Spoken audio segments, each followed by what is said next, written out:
1월 6일 수요 예배를 시작하도록 하겠습니다. 제가 기도함으로 예배를 시작하도록 하겠습니다. 기도하겠습니다. 하나님 아버지 감사합니다. 우리가 이 시간에도 주님께 예배드리려고 이렇게 주님 앞에 나왔습니다. 우리의 마음이 언제나 하나님을 향하게 하시고 우리의 생각이 세상의 것들에 흔들리지 않게 하시고 물들지 않게 하셔서 우리가 언제나 건전하고 청결하며 맑은 생각과 아름다운 마음으로 하나님을 생각하게 하여 주시옵소서. 우리가 더러운 것들에 물들지 않게 하사 특별히 바라옵기는 우리가 이 시대의 많은 홍수 가운데서도 언제나 거룩함을 잊지 않게 하시고 언제나 구별된 하나님의 백성답게 살아갈 수 있는 저희 모두 되게 하여 주시옵소서. 이 시간에도 주님의 말씀을 살펴보고자 합니다. 주님 말씀 가운데 역사하셔서 우리에게 당신의 뜻을 가르쳐 주시고 하나님의 뜻이 온전히 무엇인지 분별될 수 있는 지혜와 총명을 더하여 주시옵소서. 그리하여 이 땅 가운데서 하나님 나라의 백성답게 살아가게 하시고 살아갈 힘과 의지를 더하여 주시옵소서. 시종을 주님께 맡겨드립니다. 성령 하나님 이 자리 언제나 조명하여 주시고 성령 하나님의 인도하신 가운데 성령의 충만함으로 거하는 저희 모두 되게 하여 주시옵소서. 살아계신 예수 그리스도의 이름으로 기도드립니다. 아멘. 다 함께 찬송가 310장 찬송하도록 하겠습니다. 찬송가 310장입니다. 하나님의 은혜로 찬송하도록 하겠습니다. 찬송가 310장 하나님의 은혜로입니다. 하나님의 은혜로 있을 데 없는 자 왜 구속하여 주는지 난 알 수 없도다. 내가 믿고 또 의지함은 내 모든 형편 아시는 주님 늘 보호해 주실 것을 나는 확실히 아네. 왜 내게 굳센 믿음과 또 복음 주셔서 내 마음이 항상 편안치 난 알 수 없도다. 내가 믿고 또 의지함은 내 모든 형편 아시는 주님 늘 보호해 주실 것을 나는 확실히 아네. 왜 내게 성령 주셔서 내 마음 감동해 주 예수 믿게 하는지 난 알 수 없도다. 내가 믿고 또 의지함은 내 모든 형편 아시는 주님 늘 보호해 주실 것을 나는 확실히 아네. 주 언제 강림하실지 혹 밤에 혹 낮에 또 주님 만날 그곳도 난 알 수 없도다. 내가 믿고 또 의지함은 내 모든 형편 아시는 주님 늘 보호해 주실 것을 나는 확실히 아네. 아멘. 말씀 찾겠습니다. 오늘 말씀은 로마서 29장 31절의 말씀입니다. 로마서 3장 29절부터 31절의 말씀입니다. 신약성경 242면에 있습니다. 로마서 3장 29절로부터 31절의 말씀입니다. 네, 세 절이므로 다 함께 봉독하도록 하겠습니다. 하나님은 다만 유대인의 하나님이시냐 또한 이방인의 하나님은 아니시냐 진실로 이방인의 하나님도 되시느니라. 할례자도 믿음으로 말미암아 또한 무할례자도 믿음으로 말미암아 의롭다 하실 하나님은 한 분이시니라. 그런즉 우리가 믿음으로 말미암아 율법을 파기하느냐 그럴 수 없느니라. 도리어 율법을 굳게 세우느니라. 아멘. 오늘로 로마서 두 번째 설교를 시작하게 됐습니다. 로마서는 로마에 있는 그리스도 교회 공동체에게 보낸 편지이지요. 기록 목적은 아직 복음을 모르는 사람들을 위해서 그 복음을 자세히 설명하기 위해서 쓰인 편지입니다. 지난주 설교에서 우리는 이 편지의 1장과 2장 그리고 3장까지 정리해봤었습니다. 한 번에 이 세 장을 다룬 이유는 1장과 2장 그리고 3장이 긴밀히 연결되어 있기 때문인데요. 3장이 바울이 말하고자 하는 본론이라면 1장과 2장은 그 본론을 설명하기 위한 사전 작업이라고 할 수 있습니다. 지난주에도 말씀드렸다시피 지난번 설교에서도 말씀드렸다시피 로마서는 학문적인 글입니다. 학문적인 글이다 보니까 논리적으로 아주 깁니다. 하나의 주제가 길게 설명이 되죠. 그렇다 보니까 앞에 절과 다음 절을 연결해서 이해되어야 하는 부분들이 많습니다. 이 긴 호흡을 따라가기가 참 어렵다 보니 많은 분들이 사실은 어떤 특정 부분에 대해서는 이해가 가지만 그것이 왜 나왔는지 그 다음의 이야기로 어떻게 이어지는지는 잘 연결 못 시키고 이 로마서를 덮는 경우가 많죠.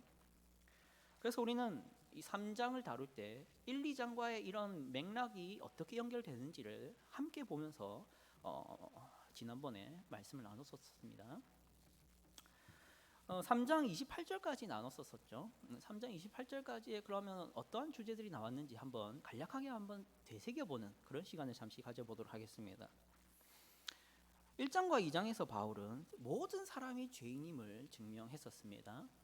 1장은 이방인들 죄인이고 2장은 유대인들도 죄인이다라는 식으로 바울은 그들이 죄인인 것을 증명하고 그들이 변명하지 못하게 하고 있습니다. 그리고 3장 18절까지 이 죄인에 대한 논증이 지속되고 있죠. 이어 바울은 이러한 진실을 율법이 드러내준다 하는 것으로 이어갑니다. 그래서 율법의 기능이란 뭐냐? 죄를 깨닫게 하는 것이다 하는 차원으로 결론을 맺고 있죠. 그래서 우리는 율법이 무엇인지를 알게 됩니다. 율법은 우리로 하여금 죄인인 것을 알게 하는, 죄를 깨닫게 하는 기능을 가지고 있는 부분이라고 이제는 알게 되는 것이죠. 이거 해라 저거 해라 라는 식으로 기록된 이 율법을 우리가 읽을 때 이 율법은 채찍에 지나지 않습니다. 어떤 사람들의 경우에는 이 율법을 지켜서 구원을 받을 수 있다라는 식으로 이해하시곤 하는데요. 사실 그렇진 않죠. 율법은 이제 채찍에 지나지 않게 되었습니다. 어떻게 보면 다르게 표현하자면 거울이라고도 할 수 있고 요즘 말로 하면은 내비게이션과 같다라고 할 수 있습니다. 그런데 이 내비게이션이 꺼진 내비게이션인 거죠. 우리가 꺼진 내비게이션을 보면서 어디를 찾아가겠다라고 해봤자 꺼져 있다 보니까 우리의 얼굴만 비출 뿐인 것입니다. 이게 율법이라는 것이죠. 왜 이렇게 되었습니까? 사람이 죄를 지어서 그렇게 된 겁니다. 사람이 죄인이 된 이후 이 율법은 지켜질 수가 없고 지킬 수도 없는 것이 되어버렸죠. 그러다 보니까 이것은 그저 우리로 하여금 내가 죄인이라는 사실만을 계속 말하는 그런 앵무새 같은 존재가 되어 있습니다.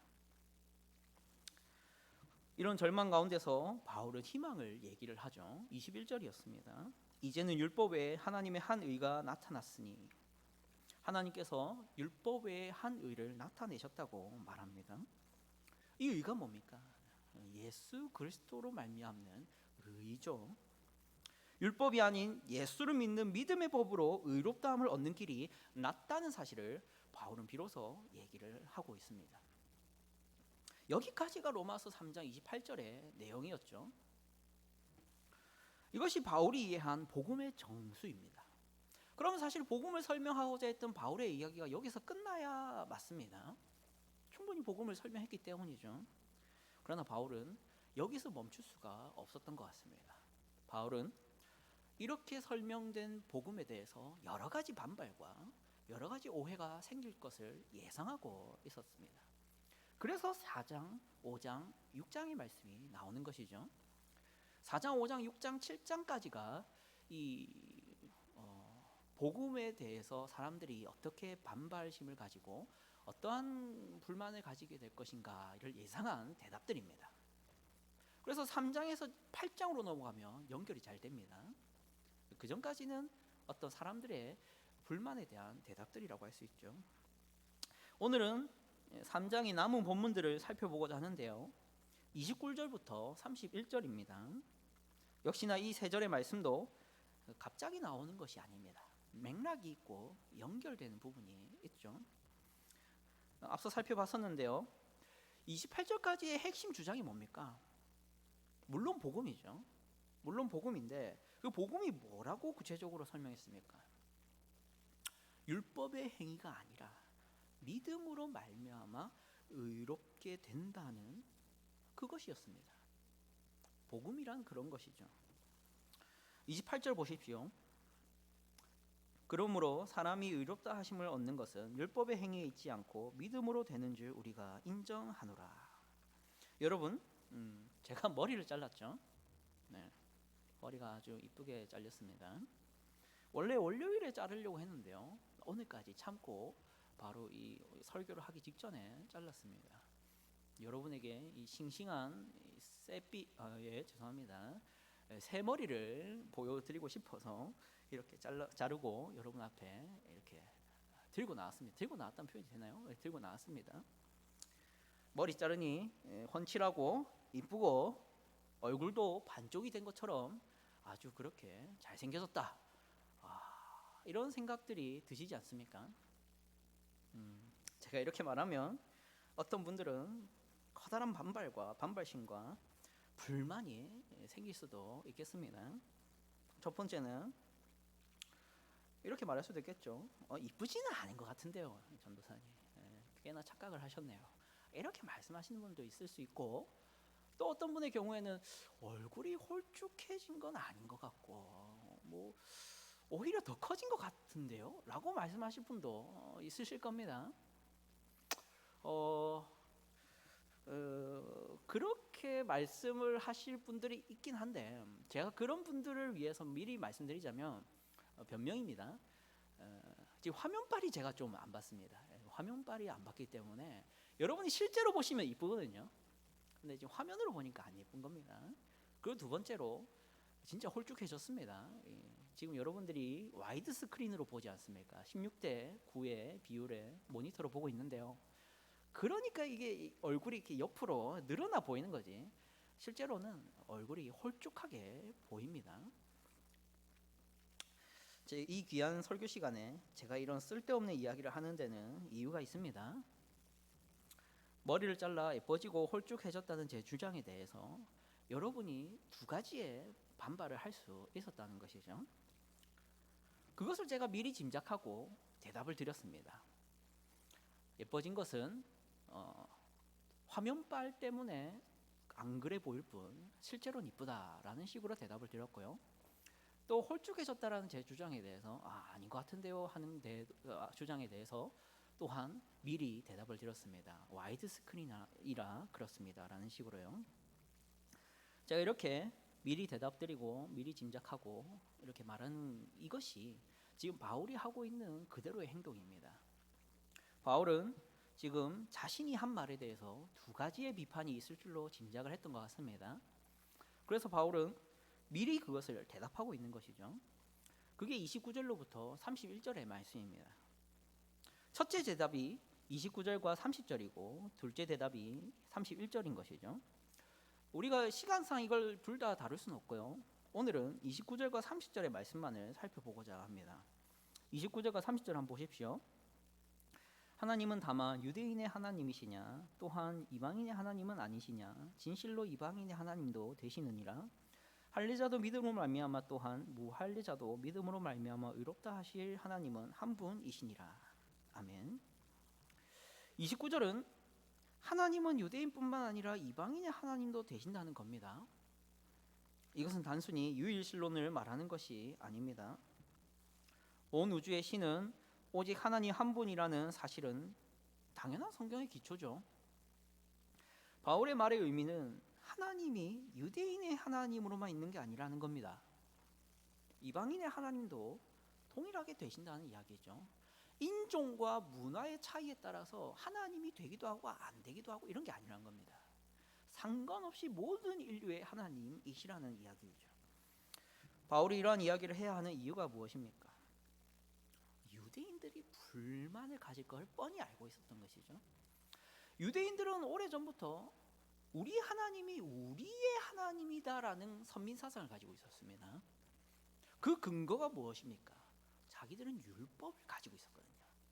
내게 율법이 있다는 것은 율법을 가진 자들이 하나님의 유일한 백성이라는 생각이 들게 만드는 이유였습니다. 하나님께서 주신 율법을 유대인만 가지고 있었잖아요. 그러니까 그들은 율법을 볼 때마다 선민의식을 가질 수밖에 없는 것이죠. 그러다 보니까 이 바울이 오늘 말하는 것에 대해서 불만을 가질 수밖에 없는 겁니다. 바울이 뭐라고 했습니까? 율법은 이제 필요가 없다라는 식으로 말했습니다. 율법의 기능은 죄를 깨닫게 하는 것 이상이 되지 않는다. 믿음으로만 의롭게 된다. 이 얘기를 해버렸습니다. 그럼 유대인들 입장에서는 충격적인 것이죠. 율법이라는 것은 그들의 정체성이었습니다. 자신들이 율법을 가졌다는 걸 통해서 이방인들과 자신들을 구별할 수 있었습니다. 이방인들은 하나님이 같이 하지 않는 백성들이고 우리는 하나님이 함께 하시는 백성들인 것이죠. 이게 율법으로 드러났었습니다. 그런데요, 이 바울의 이 발언이 그래서 그게 안 받아들여지는 것이죠. 자신들의 하나님만 되셨던 하나님이 이제는 율법이 있든 없든 상관없이 모든 사람을 구원하시는 방법이 있다라는 얘기를 해버렸으니까 이게 납득이 안 되는 겁니다. 그래서 이러한 반발을 바울은 짐작을 하고 29절의 말씀을 주고 있는 것이죠. 바울은 이 사실이 참이라는 것을 어떻게 증거를 내밀고 있습니까? 그게 4장입니다. 4장. 유대인들에게 익숙한 이야기로 증명을 하는데요. 구약 성경의 한 인물을 인용합니다. 아브라함이죠. 우리는 이를 로마서 4장에서 볼 수 있는데요. 한번 보겠습니다. 로마서 4장 2절과 3절을 보십시오. 4장 2절과 3절입니다. 만일 아브라함이 행위로서 의롭다 하심을 받았으면 자랑할 것이 있으려니와 하나님 앞에서는 없느니라. 성경이 무엇을 말하느냐? 아브라함이 하나님을 믿음에 그것이 그에게 의로 여겨진 바 되었느니라. 아멘. 아브라함이 믿음으로 의롭다함을 받았다라는 사실을 말합니다. 이 사건은 창세기 15장에 있는 사건인데요. 그때 아브라함에게는 상속자가 없어서 엘리에셀에게 상속권을 넘기려고 하던 중이었습니다. 그러던 중에 하나님이 나타나신 거죠. 그러고서는 이삭이 아직은 없던 시기입니다. 그때 이삭에 대한 약속을 주시죠. 그 내 배에서 태어날 아이가 내 상속자가 될 것이다라는 약속을 주십니다. 아브라함이 그 약속을 믿은 거죠. 그랬더니 그것을 그의 의로 여겼다. 이게 창세기 15장에 있는 사건입니다. 그런데 잘 보시면 창세기 15장을 한번 여러분이 나중에 보시면 좋겠는데요. 창세기 15장을 보시면 이때 아브라함의 이름이 아브람입니다. 아브람일 때 이 일이 있었던 것이죠. 아브라함은 언제 됩니까? 아브라함은 17장이 됩니다. 아브라함이 어떻게 되냐면 하나님께서 99세에 나타나셔가지고 완전하라 하면서 할례를 받으라는 명령을 주십니다. 그때 아브라함이 됩니다. 그러니까 아브람일 때는요, 할례를 받았습니까? 안 받았습니까? 안 받았을 때죠. 이 할례 받았다 안 받았다 이 시기가 왜 중요한 것 같습니까? 우리에겐 별로 중요한 것 같지가 않죠. 이 시기는 근데 바울에게는 중요한 것 같습니다. 보십시오. 로마서 4장으로 다시 돌아오겠습니다. 9절과 12절인데요. 9절부터 12절인데요. 제가 읽어드리겠습니다. 그런즉 이 복이 할례자에게냐 혹은 무할례자에게도냐 무릇 우리가 말하기를 아브라함에게는 그 믿음이 의로 여겨졌다 하노라. 그런즉 그것이 어떻게 여겨졌느냐 할례시냐 무할례시냐 할례시가 아니요 무할례시니라. 그가 할례의 표를 받은 것은 무할례시의 믿음으로 된 의를 인친 것이니 이는 무할례자로서 믿는 모든 자의 조상이 되어 그들도 의로 여기심을 얻게 하려 하심이라. 또한 할례자의 조상이 되었나니 곧 할례 받을 자에게뿐 아니라 우리 조상 아브라함이 무할례 시에 가졌던 믿음의 자체를 따르는 자들에게도 그러하니라. 아멘. 아브라함이 믿음으로 이렇게 된 때가 언제냐 이걸 따집니다. 무할례 시 때냐 아니면 무할례자일 때냐라고 묻습니다. 결론이 뭡니까? 무할례자일 때 믿음으로 의롭다함을 받아버렸습니다. 이것은 너무나도 중요한 의미가 담겨져 있습니다. 이것은 할례자냐 무할례자냐가 상관없다는 겁니다. 아브라함이 무할례자였을 때 이미 그는 믿음으로 의롭다함을 심을 받는 놀라운 구원을 경험했습니다. 그것이 지금도 동일하다라는 이야기를 하는 것이죠. 구약 시대의 이방인들은 하나님의 안중에 없었다 이런 게 아니라는 겁니다. 할례를 받았으나 할례를 안 받았으나 상관없이 하나님은 모든 자를 구원하실 계획을 이미 그때부터 가지고 계셨다라는 것이 아브라함을 통해서 이미 보여지고 있었던 것이죠. 하나님은 애초부터 이스라엘만의 하나님이 아니었습니다. 한국인의 하나님이고 미국인들의 하나님도 되고 중국인들의 하나님도 되는 우리 하나님인 것입니다. 전 세계에는 다양한 종교가 있죠. 주요 종교만 해도 50개 정도나 된다고 합니다. 고대부터 현대까지 합치면 종교가 얼마나 더 많겠습니까? 아주 많겠죠. 그리고 그 종교가 신앙하는 많은 신들도 있습니다. 여러분도 잘 아는 신화 중에는 그리스 로마 신화도 있지 않습니까? 거기는 신이 정말 많이 나옵니다. 이토록 많은 신들이 존재하는데요. 이 많은 종교를 통합하려는 사상을 가지는 사람들이 있습니다. 종교다원주의자라고도 불리는 이런 사람들은 함께 할 수 있는 모든 종교인들이 함께 모여서 세상을 더 이롭게 할 만한 논의를 했으면 좋겠다라는 바람을 가지고 있습니다. 믿음이 다르고 신앙이 다르고 종교가 다른 건 중요하지 않다. 우리가 함께 이 세상의 평화를 위해서 노력해보자 하는 취지를 가진 것이죠. 알라든 부처든 유대인이 하나님이든 상관없이 함께 예배하는 자리를 가질 수도 있다라고 주장합니다. 그러나 이런 생각은 오늘 바울이 교훈하는 바와 정반대죠. 바울은 신은 한 분이라고 말하고 있습니다. 또한 그 신은 인종이나 문화 상관없이 모든 인류의 하나님으로 계시다라고 말합니다. 그러나 종교다원주의자들은 그게 아니죠. 각자의 신을 존중합니다. 각자의 신을 다 인정하는 가운데 예배하자고 합니다. 그렇게 우리가 하나 될 수 있다라고 여기는 것이죠. 그들의 신에 대한 태도가 망령되지 않습니까? 잘 보십시오. 그들은 자신들이 신앙하는 신이 다른 신들과 함께 자리해도 괜찮다 생각하는 것 같습니다. 여러분도 인정하실지 모르겠지만 사람의 마음이라는 것은 좁습니다. 그렇지 않습니까? 우리의 마음은 정말 좁습니다. 그런데 그 좁은 자리에 간신히 이 하나님을 모셔놨지 않습니까? 그럼 그 좁은 공간에 하나님 한 분도 들어오기 어려운 이 공간에 하나님 죄송하지만 알라와 부처도 함께 들어와 있으면 안 되겠습니까? 이게 얼마나 망령된 태도겠습니까? 그들은 자신이 신앙하는 신이 다른 신들과 높은 보좌에 같이 앉아도 된다고 생각하는 것 같습니다. 자신들의 어떤 바램과 자신들의 어떤 목적을 위해서 신앙하는 그 대상을 언제든지 희생시켜도 된다고 생각하는 것 같습니다.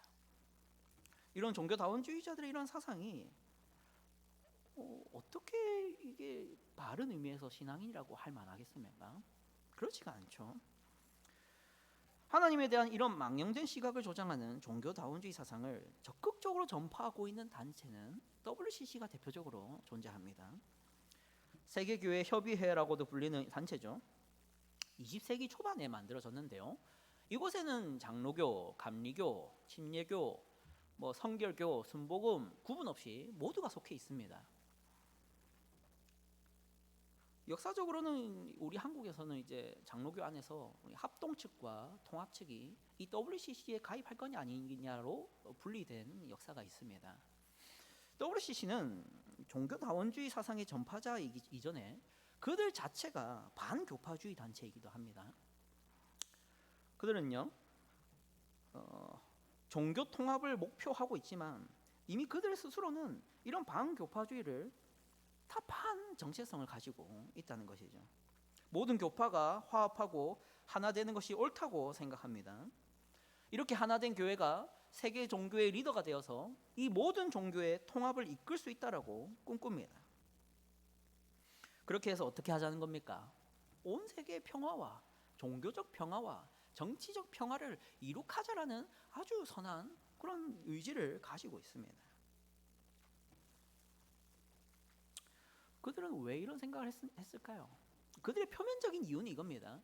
예수님이 평화를 추구했지 않았냐? 우리 모두 화평을 추구해야 되지 않겠느냐? 그러니까 이제 싸움을 그만하고 분쟁을 그만하고 교파주의를 그만두고 이제는 하나가 되자, 한 교회다, 이런 식으로 말하는 것이죠. 좋은 의도고 어떻게 보면 성경적이라고도 말할 수 있지 않겠습니까? 에베소서 4장 3절에 이런 말씀도 있죠. 평안에 매는 줄로 성령이 하나 되게 하신 것을 힘써 지키라. 그러니까 하나 되게 한 것이 교회 맞습니다. 그렇기 때문에 우리는 하나됨을 추구해야 되고 분리되는 것을 피해야 됩니다. 그런데 말입니다, 우리가 항상 성경의 말씀을 듣고 믿음으로 받을 때 취사 선택해서는 안 된다는 것을 언제나 기억해야 됩니다. 내게 입맛에 맞는 말씀을 받고 내게 입맛에 안 맞는 말씀은 버리고 이런 식으로 성경을 읽으면 안 된다는 것이죠. WCC는 그런 점에서 우리에게 아주 좋은 반면교사가 되어주고 있습니다. WCC와 종교다원주의자들과 같은 사람들은 오늘 로마서 3장 30절의 바울의 말은 무시하고 있기 때문입니다. 30절을 보십시오. 할례자도 믿음으로 말미암아 또한 무할례자도 믿음으로 말미암아 의롭다 하실 하나님은 한 분이시니라. 아멘. 이것은 하나님의 구원이 인종이나 시대, 문화에 따른 차별이 없이 동일하게 주어질 것이라는 기분 좋은 말처럼 들리기도 합니다. 그렇지 않습니까? 무할례자도 할례자도 믿음으로 구원받는다. 그러니까 어떻게 보면 긍정적이고 좋은 말처럼 들립니다. 왜냐하면 모든 사람이 구원받을 수 있다라는 아주 넓은 구원의 어떤 길을 열어둔 것 같이 보이기 때문이죠. 그런데요, 동시에 배타적인 말이기도 합니다. 믿음으로 의롭게 되는 길 외에는 구원의 방법이 없다는 말이기도 하기 때문이죠. 불교인은 수양하는 것으로 구원받고 이슬람교는 꾸란을 철저히 지키는 것으로 구원받고 성전을 일으키는 방식으로 구원을 받고 천주교는 성인들과 성모 마리아의 잉여 공로들을 받거나 봉사를 열심히 하거나 칠성예를 철저히 지켜서 구원을 받는 거고 기독교는 개신교는 믿음으로 구원받는 거고 이렇게 구원이 따로 있는 게 아니라는 겁니다. 종교가 다르든 인종이 다르든 문화가 다르든 믿음으로만 구원을 받는다라는 얘기이기도 합니다. 하나님이 주신 구원의 길은 그밖에 없습니다. 요한복음 14장 6절을 보십시오. 요한복음 14장 6절입니다.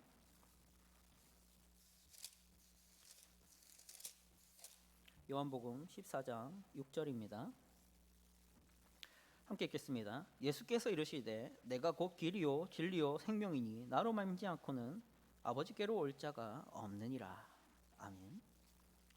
WCC와 종교다원주의자들은 교회가 왜 이렇게 나눠져 있는지를 이해 못합니다.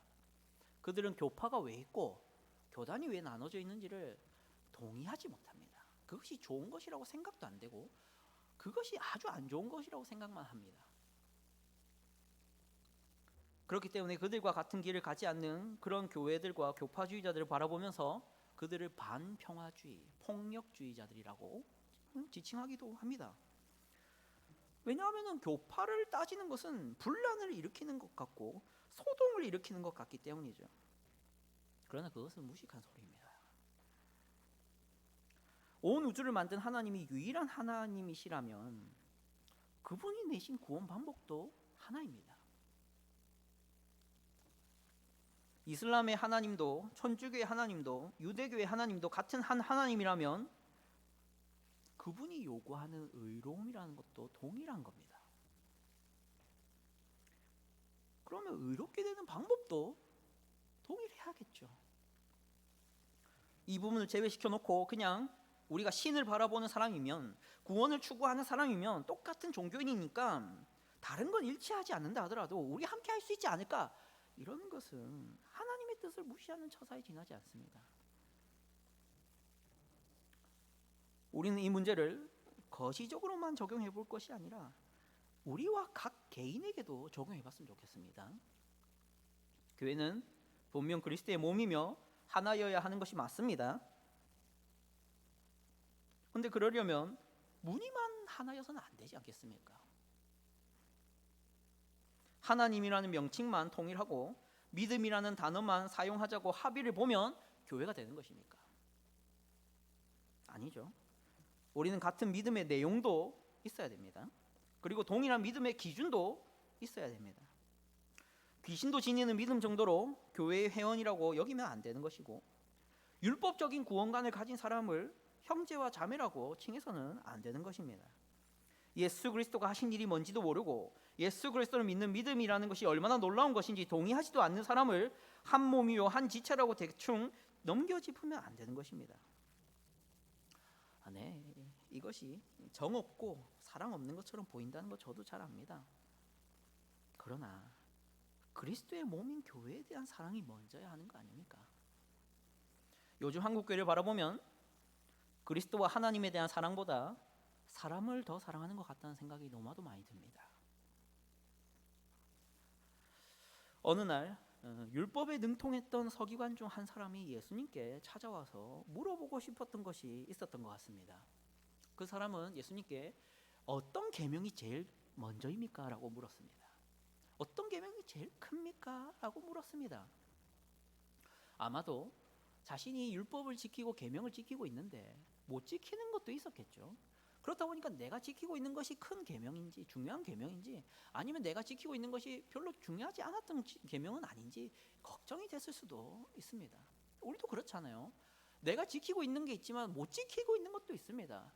과연 이게 얼마나 심각한 죄인지 아니면 별로 심각하지 않았던 죄인지 궁금합니다. 그랑 똑같은 심리로 예수님께 물었을 수도 있지 않았을까 생각은 되는데요. 그때 예수님이 뭐라고 대답하십니까? 그때 예수님이 뭐라고 대답하셨습니까? 첫째는 이것이니 내 이웃을 사랑하고, 둘째는 이것이니 내 하나님을 마음과 목숨을 다해서 사랑해라. 이렇게 대답했습니까? 아니죠. 먼저는 이것이니 내 하나님을 마음을 다하고 목숨을 다하여 사랑해라. 둘째는 이것이니 이웃을 사랑해라.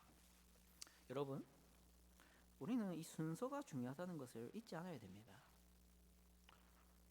예수님께서 왜 하나님 사랑을 먼저라고 하고 이웃 사랑을 둘째라고 하셨는지를 우리는 주의해서 살펴야 됩니다. 우리는 이러한 순서를 자주 잊죠. 이웃 사랑이 교회의 최우선 과제인 것처럼 생각합니다. 이것은 교회 안에 들어온 현대주의 사상 때문입니다. 현대는 극단적으로 평화를 중요하게 여기는 시대입니다. 괜한 분란을 일으키고 갈등을 유발하는 사람을 좋지 않은 시선으로 바라봅니다. 아마 20세기에 있었던 세계 1, 2차 전쟁과 2년 전쟁의 후유증일 수도 있지 않을까 싶습니다. 그때 너무나도 많은 싸움이 있었지 않습니까? 서로의 이념이 달라서 상처 주고 사람들을 많이 죽였습니다. 그래서 현대인들은 웬만하면 토론이나 논쟁하기를 좋아하지 않습니다. 그래서 진지한 사람을 별로 가까이 하고 싶어 하지 않죠. 괜히 대화하다가 상처 주고 싸울까 봐 그런 사람을 별로 좋아하지 않습니다. 교회 안에도 이게 들어왔다는 것이죠. 누군가 교회에 나와서 하나님을 믿는다 말하고 예수님을 믿는다라고만 말하면 그걸로 땡입니다. 그 사람이 뭘 믿는지, 누구를 믿는지, 어떻게 믿는지, 그 믿음이 참인지 거짓인지, 그 믿음이 율법적인 믿음인지 아니면 복음적인 믿음인지 그거를 검증할 생각을 하지 않습니다. 그리고 그냥 고백만 하면, 사도신경만을 풀 줄 알면 세례주고 입교시키고 직분 줍니다. 그렇게 만든 것이 한국 교회죠. 그러면 이제 우리가 옆 사람을 바라보면서 당신 뭘 믿어? 무슨 내용을 믿어? 어떻게 믿어? 구원이 뭐라고 생각해? 이렇게 하면 됩니까? 그게 아닙니다. 제가 앞서 순서가 중요하다 했죠. 여기에도 순서가 중요합니다. 자신을 보십시오. 나부터 보란 말입니다. 옆 사람 보는 거 중요하죠. 교회의 거룩성과 교회의 깨끗함을 위해서 필요합니다. 그런데요, 나부터 보세요. 난 과연 구원이 무엇이라고 생각하는가? 교회는 어떤 곳이라고 알고 있고 하나님의 뜻은 어떻게 분별해야 된다고 여기는가? 죄는 무엇이고 선은 무엇인지 난 정말 바르게 구분할 수 있는가? 이런 질문들을 던져보십시오. 저와 여러분 같은 구도자에게 정말 위협적인 것이 무엇이라고 생각하십니까? 돈도 아닙니다. 사람도 아닙니다. 정치적인 위협도 아닙니다. 뭐가 가장 위협적일 것 같습니까? 그것은 나에 대한 무한한 신뢰입니다. 나를 믿는 것이 가장 위험하다고요. 나를 믿는 사람은요, 나태하고 게으릅니다. 왜냐하면 문제가 없다고 생각합니다. 내게 무슨 문제가 있을까? 없다고 생각합니다. 그러니까 경계심이 없고 나태하고 게으르죠. 자신을 돌아보지 않습니다. 마태복음 16장 24절입니다. 마태복음 16장 24절입니다. 다 함께 읽겠습니다. 이에 예수께서 제자들에게 이르시되 누구든지 나를 따라오려거든 자기를 부인하고 자기 십자가를 지고 나를 따를 것이니라. 예수님을 따르는 사람 중에 자기를 부인하지 않은 사람이 없습니다. 또한 스스로를 의심하지 않는 예수님의 제자란 없단 말입니다. 다음 기회에 로마서를 다루며 구체적으로 설명드리겠지만 우리가 믿음으로 구원받는다라는 말과 오직 믿음으로 구원받는다는 말이 다릅니다. 오직이라는 단어 하나만 다르지만 그것은 너무나도 큰 차이를 만들어냅니다. 교묘한 거짓 신앙과 참 신앙을 가르는 교차점이 바로 이 오직이라는 단어에 달려있죠. 오 하나님, 나는 무지렁이와 같습니다. 죄인 중에 괴수입니다. 공고한 사람입니다. 사망의 음침한 골짜기에서 굶어 죽이셔도 하나님은 공의롭다 할 것입니다. 저는 그럴 만한 비참한 죄인입니다 하는 식으로 고백한 적이 있습니까? 그렇게 고백하면서 하나님께 믿음으로 의롭다함을 받으신 것이 맞습니까? 그렇게 고백하지 못했고 그런 식으로 고백도 못하겠으면 여러분 깨어서 기도하십시오. 하나님께서는 그 믿음으로도 구원해 주시겠다고 허락하신 적이 없습니다. 하나님께서는 오직 믿음의 법으로만 구원하시겠다고 정하셨습니다. 로마서 3장 27절이 그 얘기를 하지 않습니까? 그런즉 자랑할 데가 어디냐? 있을 수가 없느니라. 무슨 법으로냐? 행위로냐? 아니라 오직 믿음의 법으로니라. 사랑하는 성도 여러분, 우리는 우리 자신이 하나님이 정하신 구원 방법과 너무나도 다른 생각을 가지고 있음에도 내가 성도로 불리고 있고 내가 그리스도인이라고 불리고 있다는 사실을 목격한다면 경악하셔야 됩니다. 나는 몰랐기 때문이죠. 나는 내가 성도인 줄 알았고 나는 내가 그리스도인이라고 생각했습니다. 그런데 나는 잘못된 복음을 가지고 있었고 나는 잘못된 구원관을 여전히 가지면서도 그렇게 불리고 있었습니다. 저는 세례를 받았고 저는 신학도의 길을 걷고 있었습니다. 그러나 구원이 뭔지 몰랐고 은혜가 뭔지 몰랐고 하나님이 정하신 그 오직 믿음의 법이라는 것이 도대체 무엇인지 여전히 모르고 있었던 시절이 있습니다. 그게 경악스럽더라고요. 내가 그러면서도 성도로 불리고 있고 신학생이 되어가고 있다는 것이 충격적이더라고요. 그럴 수 있습니다. 우리 모두가 그렇게 있을 수 있습니다. 그러면 뭐 성도 아니니까 교회 나가야 됩니까? 이게 아닙니다. 자신을 돌아보시고 점검하십시오. 그리고 하나님이 정하신 그 하나의 법, 믿음의 법으로만 구원을 받는다는 것을 충분히 인정하시고 그 앞에 엎드리시고 하나님 앞에 철저히 겸손히 서는 여러분 되시길 주님의 이름으로 축복합니다. 기도하겠습니다. 하나님 아버지 감사합니다. 우리가 오늘 이렇게 함께 모여서 하나님의 말씀을 살펴보았습니다. 그렇습니다. 로마서가 우리에게 하나님은 한 분이시고 이 한 분 하나님이 인종과 문화와 어떤 시대와 상관없이 모든 인류의 하나님으로 계시며 그 하나님이 오직 유일한 하나의 길, 구원의 길, 그 길을 정하셨다는 것을 보았습니다. 주님, 우리가 이 구원, 하나님이 정하신 이 구원의 길 외에 다른 길로 하나님 앞에 나아갈 수 없다는 것을 인정하게 하시고 납득하게 하시고 그 앞에 엎드리게 하여 주시옵소서. 그리하여 우리가 다른 구원은 없고 오직 예수 그리스도를 믿는 믿음으로만 구원을 받는다는 걸 인정하여서 이 교회가 어떤 곳인지, 이 교회가 오직 예수 그리스도를 통과한 자들의 교회라는 것을 우리가 붙들고 다른 것들에 혼합되지 않고 다른 것들과 융합되지 않는 거룩한 교회를 세워나갈 수 있도록 주님 도와주시옵소서. 살아계신 예수 그리스도의 이름으로 기도드립니다. 아멘. 네, 오는 주일도 10시에 실시간 비대면 방송으로 예배드리게 됩니다. 모두 많은 참석 바라고 예배를 통해서 많은 은혜를 언제나 갈망하시는 여러분 되시길 바랍니다. 네, 주기도 나심으로 수요 예배를 마치도록 하겠습니다. 하늘에 계신 우리 아버지여, 이름이 거룩히 여김을 받으시오며 나라가 임하시오며 뜻이 하늘에서 이루어진 것 같이 땅에서도 이루어지이다. 오늘 우리에게 일용할 양식을 주시옵고 우리가 우리에게 죄 지은 자를 사하여 준 것 같이 우리 죄를 사하여 주시옵고 우리를 시험에 들게 하지 마시옵고 다만 악에서 구하시옵소서. 나라와 권세와 영광이 아버지께 영원히 있사옵나이다. 아멘.